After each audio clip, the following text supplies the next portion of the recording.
business leaders to drive revenue through effective marketing strategy.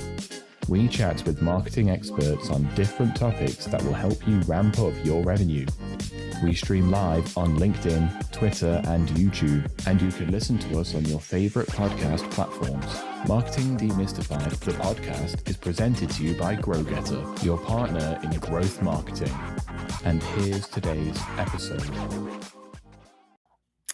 Hello, everyone. Are you ready to be inspired, informed, and empowered with actionable tips to transform your marketing game? You're in the right place. Welcome to Marketing Demystified. I'm Jenn Mancusi, CEO and co-founder of GrowGetter, your growth marketing partner. And I am fresh off of the Quirks New York conference in New York City this week and buzzing from all of the great conversations that we were having. And one of the topics that was coming up quite a bit is this concept of developing marketing personas, especially in the insight space. It seems to be a step that, despite companies that being their specialty, segmentation and research and sort of understanding consumer profiles, the concept of a marketing persona in B2B is a little bit more challenging and something that often gets skipped while we're developing marketing strategies. So I wanted to talk about that today, a little bit of what it is, how to develop it, and what to use it for. And so let's jump right in. So first off, just defining a marketing persona. It's a representation of people who are engaging with your company in some way. I'm very intentionally not talking about buyer personas. We're talking about marketing personas. So in a B2B engagement, the buying committee is complex, and it can be even more complex depending on the type of work that you're doing and what you're selling. An enterprise technology sale might have a really big buying committee, and people that are involved in the purchase of your product that never speak to you, you may not even know are there. So understanding who they are and how to get them the information they need is something that is really important. You are going to have people engaging with your content, your website, your marketing that are not necessarily your buyers. Maybe they're users of your product, or maybe they're decision makers or influencers, and we need to understand them too. So when you are building a persona, the definition should include the following kind of categories, I would say. The company firmographics, which is something I think everybody's sort of comfortable with, the size of the company, the revenue, the industry that they're in, things like that. That's number one, is understanding the type of company that you want to be selling into, or that's engaging with you at the moment. The demographics of the individual, obviously. What's their title? Who do they report into? What team do they sit on? What are their responsibilities? And oftentimes this can be where people stop. So the next kind of category that you want to be thinking about is their behaviors, their attitudes, and their mindset. This is critically important and often gets missed in my experience. But, if you think about your current buyer profiles or marketing personas, you might say, the VP of Insights at a large CPG company, well, they're not all behaving or thinking the same. There might be overlap and layers, but understanding the different segments within that group will be really powerful for you as you use that information for your marketing, which we'll talk about a little later. So when you're thinking about behaviors and attitudes and mindset, some of the things you might be thinking about or questions you might be asking, are they tech savvy if you're a technology business? Or even if you're not a technology business, you're a services business, understanding their comfort level with technology or different specific types of technology. Are they strapped for time? Do they have a big budget, or are they trying to do a lot with a little? What sorts of content do they engage with? Where do they get their information? Where do they do their research? Are they listening to podcasts or reading blogs, or are they members of online groups or associations? Understanding where they seek their information and what questions they're asking Are they asking specific questions into Quora or Google or whatever to get their information?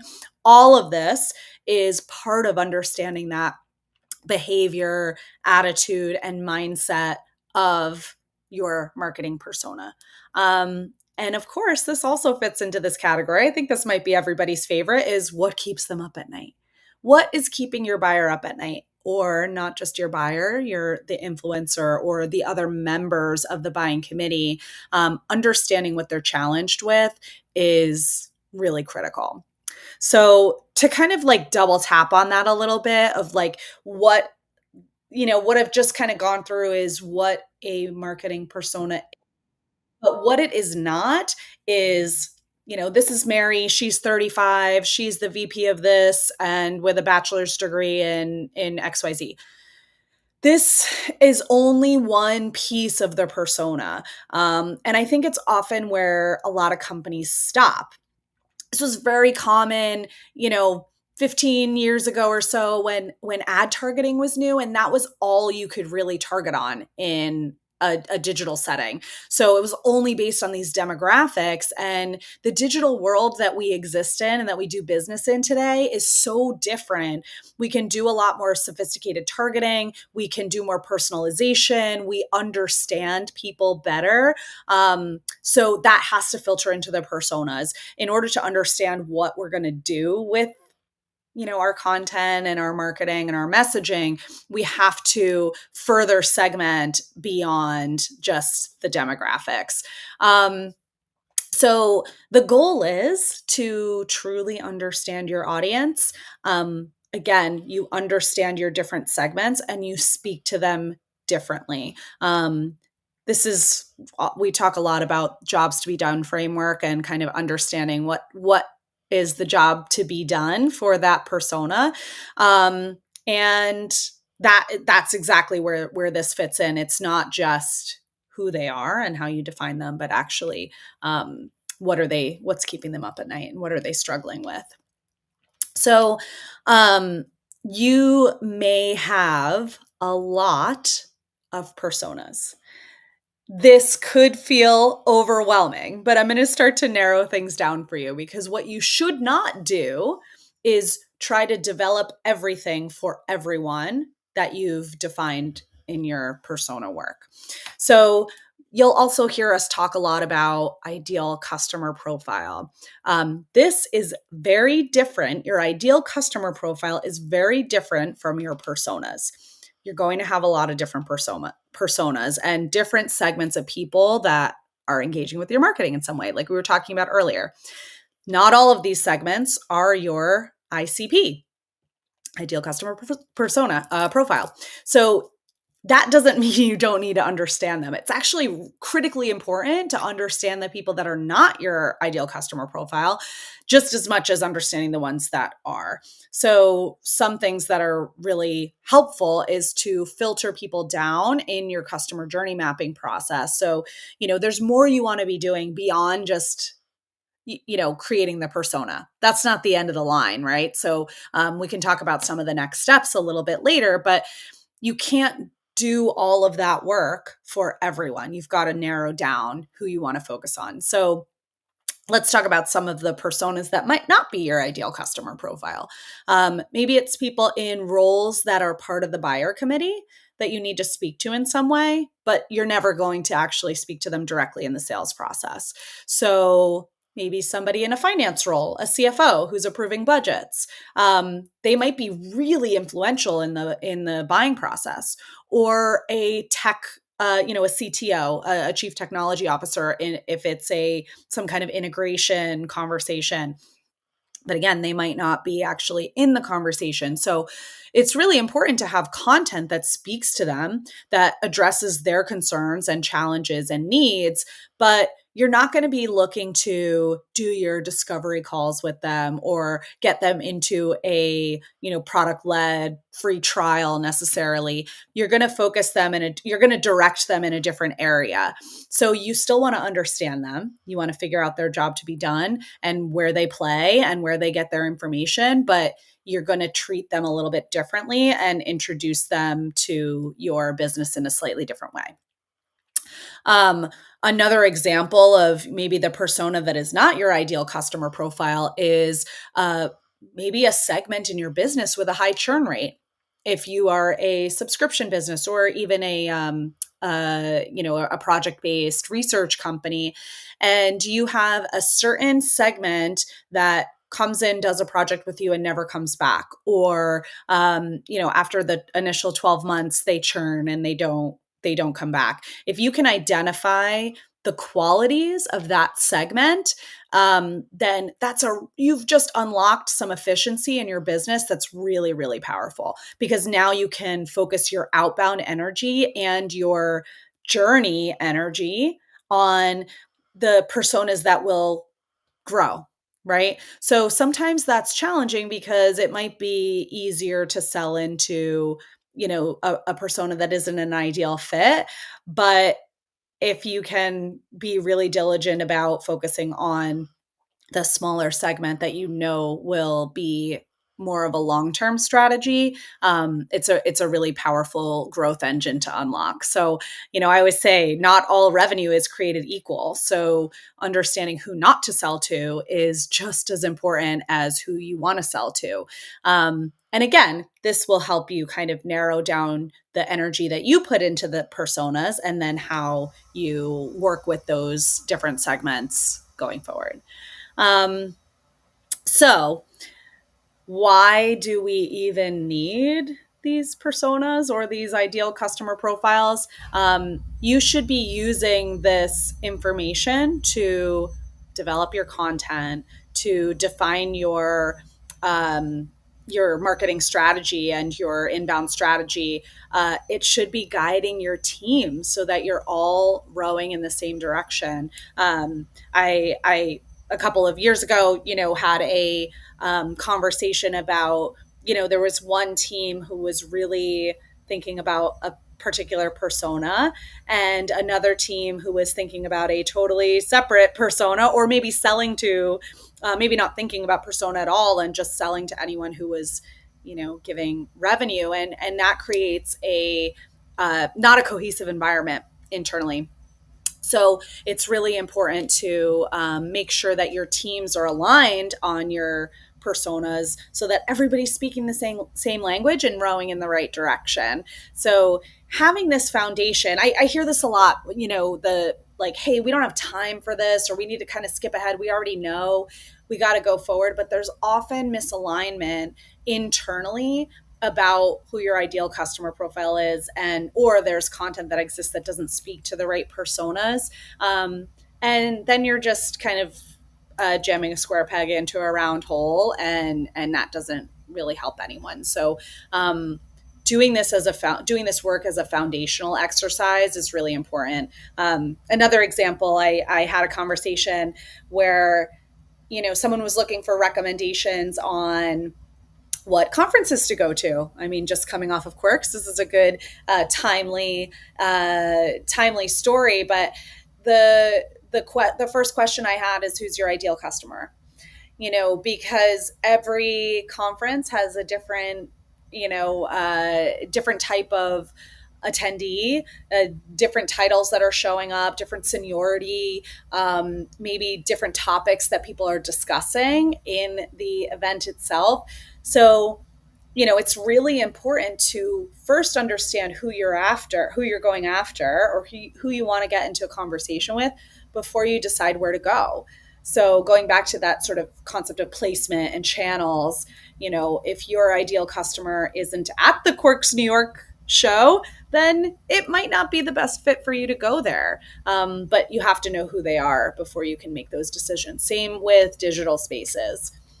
If your ideal customer is not on LinkedIn for some reason, that may be a bad example. And I think a lot of people are on LinkedIn, but let's say they're not, then spending money on LinkedIn advertising isn't going to help. Or doing really broad LinkedIn targeting or any sort of digital targeting isn't really going to help you. If you understand them, then you can ensure that your marketing is a little bit more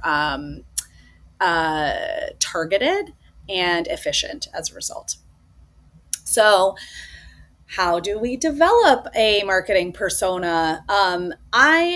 You know, I'm a big fan of doing as much as you can with as little as you can to start, because just making a start is going to be really helpful. And I know that the time it takes and the energy it takes to develop these personas is often a blocker for everyone. And if you're in market research, then you know that all too well, because you're probably talking to clients who are potentially trying to do things really quickly, or, this is an agile exercise. It's a work in progress. We're going to keep developing it. So don't try to embark on a large scale endeavor and, not even make a start on it because it feels too big. Just do these sort of little steps to get yourself going.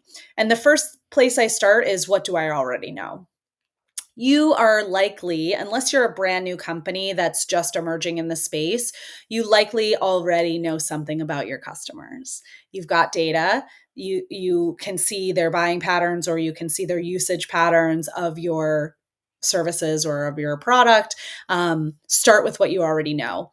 Then identify the gaps of what you don't know that you need to discover. So if you don't know why they chose you over a competitor, for example, that's a good question to mark down as an answer that you want to get to. Or you don't know why they were looking for your solution to begin with. That's a question you might want to answer. So start with what you know, document that, and then identify the gaps that might exist.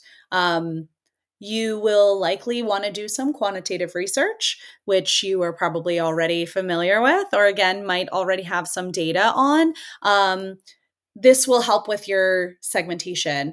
You also may be able to skip this step if you already, kind of are coming from a pretty strong starting point and you already know your segments, or the different definitions of the different personas that you're speaking to and working with. The qual research step I would not skip. I think it's a really important one. And, getting some customer and prospect interviews on the books is a really great way to get to those answers that you need. Even better, I mean, we're talking really specifically about developing marketing personas today, but if you have a business culture that is focused on continuous discovery, and having regular conversations with customers, doing product interviews or experience interviews or just discovery on a regular basis, then you're going to be in a much better place when you think, hey, we want to maybe update our personas or do a little bit of a new segmentation. So I highly encourage that kind of culture of continuous discovery. But let's say you haven't talked to them in a while, get some interviews on the books. And if you can only get 5, fine, do the 5. If you want to get 20, great, even better. But the thing that's probably most important about this step, this qualitative step, is to focus the conversation on them. I think a lot of times we want to know, well, what's it like working with us? And what do you think about us and our company and our brand and our product and our services? And there's a time and a place for that, for sure. But if the goal is to define the personas and to segment, then you really want to focus on them, regardless of the answers being related to your business or not. So you might want to understand where you fit in their priorities, but if the work that you're doing with them is priority 3 for them, it's super important to understand priorities 1 and 2. So that will, just ensuring when you kind of look at your questions and your interview structure, make sure that you're really focused on them and less on you. You can ask questions about their experience working with you as well as part of that, but the goal is really to understand them. Another great tip, and I did not come up with this myself, this is from the book The Mom Test, which I highly recommend, but is to ask questions about what they've done, like specific examples of what they've done, not about hypotheticals of what they would do. What they talk about in the Mom Test is that people don't lie on purpose. They tell you what they think you want to hear, because they're being nice and they want to be helpful and they want to be kind. But if you said, hey, what would you do? What would you buy this product if we launched it? Almost everyone's going to say, oh, yeah, I have that problem. And yeah, that does sound like a solution I would use. But that's not a real example. That's a hypothetical. And so focusing your questions on, well, tell me about the last time you did this or needed that service or needed to solve that problem. What did you do? What did you do first? How did you make that decision? What alternatives did you consider? It's a lot easier for people to talk about what they did than what they might do. So think about that as you're writing your interview questions. Once you've kind of established what you know, filled in the gaps of things you don't know. Again, you don't have to be done at this point. Like, just make some progress. You can start writing out and drafting your persona. You should continue to evolve it and fill it in as you learn new information. And leverage your internal teams for that too. If you've got a big team and you've got salespeople and account teams that are working with these customers on an ongoing basis, you can put a question out to your whole internal team. Next time you speak to this client, we want to understand this one thing, right? Do things like that along the way that you can continue to develop the persona. Getting people involved will be much easier to get them to adopt the personas when you start sharing them out, which is the final step, right? Once you've developed that persona and you've drafted it, you want to make sure that everybody in the business is aligned around all of the different personas that you are working with or marketing to, and also who your ideal customer is. So that alignment is really critical. Because you're going to be using this for messaging and content development and things like that, you want to make sure everybody's speaking the same language and to the same people.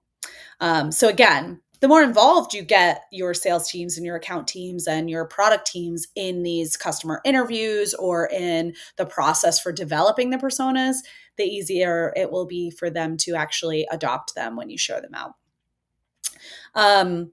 Once you have developed your persona and you have shared it out and you want to maybe share that out again and again and again and again, there's, something to be said for that repeatability, right? And those reminders to make sure everybody's rowing in the same direction.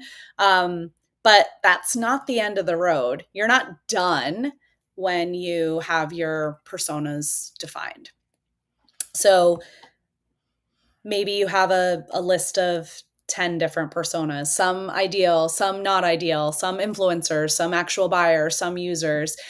You're going to want to choose probably one that's your ideal customer profile. And when I say that, just a quick side note, it doesn't mean you can't sell to the other segments or other potential buyers, but where do you want to focus your outreach and your inbound efforts? You want to focus them around the ideal customer. A non-ideal customer might come in and you could evaluate whether or not that it's a good fit, but you want to focus all of your energy on the ideal. So what you want to do is then map the journey. Now, customer journey mapping is something we talk about a lot. We talked about it in our market expansion webinar a couple of months ago, but it's something that people have been asking me about a lot lately. And so I'm going to talk about it in another episode in more detail. But for now, I really wanted to make sure we started with personas. But the key to the journey mapping piece is thinking about all of the different stages of the buying journey and the customer journey.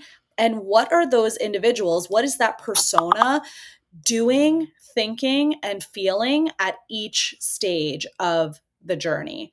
So again, you'll notice we're barely talking about job titles and revenue and company size. It's so much more important to understand the mindset of the people that you want to be speaking to, the questions they have, and the challenges that they have, and what alternatives they're considering. So if you can get to that and then build out that journey of where are they, what are they doing, how are they feeling, then you know how to show up at each of those different stages. So once you've mapped that journey, you can start to fill in your marketing strategy and your sales strategy and your account strategy around, building awareness, driving engagement, and creating growth with those ideal customers. So I will talk more about how to map the customer journey. But I want everybody to do their personas first and then come back in a couple of weeks and we'll talk more about mapping the journey. Once you have that all created and drafted and, finalized, quote unquote, as much as something like this could be finalized, again, I will echo it should be in constant improvement as you learn more about how people behave and engage with your brand. But you want to use it. You've got to use it. So make sure that you are starting to speak the language of your customer, of your personas, of your buyer, and answer their questions in your content. Guide them to evaluate your services or your product in the way that you need them to, and in a way that's helpful to them. And you will find that your marketing and sales efforts will be a lot more impactful. If you are talking about your product and your services to everybody all the time without any kind of personalization or understanding of how the sort of what's in it for me, right? That's what people really care about. Not to say, they want to learn about your offering at some point in the journey, but if they're just discovering you, they want to understand how you can be helpful to them. So that's the job. Be helpful, but you don't know how to be helpful for people if you don't understand what their needs are. So defining and developing that marketing persona and speaking to them in the right way, whether that is the buyer, the user, the influencer, the decision maker, will help make all of your marketing and sales more effective. So as always, any questions or collaboration or conversation you want to have on this topic, I'm always here for it. I love talking about marketing personas and developing them. And, I said earlier, it's not marry 35 with the bachelor's degree, but you can have some fun with it. I'm a big fan of personifying your persona, if that makes sense. So you can actually bring them into conversations with you. Maybe you do give them a name. Maybe you do talk about them as a person in your business and make them human, make them real, so that you can really focus on creating a customer-centric culture within your business. And that's what this sort of effort helps to do. So thank you, everybody, for tuning in on this Friday, this beautiful summer Friday. I'm going to be back with another episode next week. I'm chatting with Debbie Levitt about customer-centric marketing. Perfect timing. I will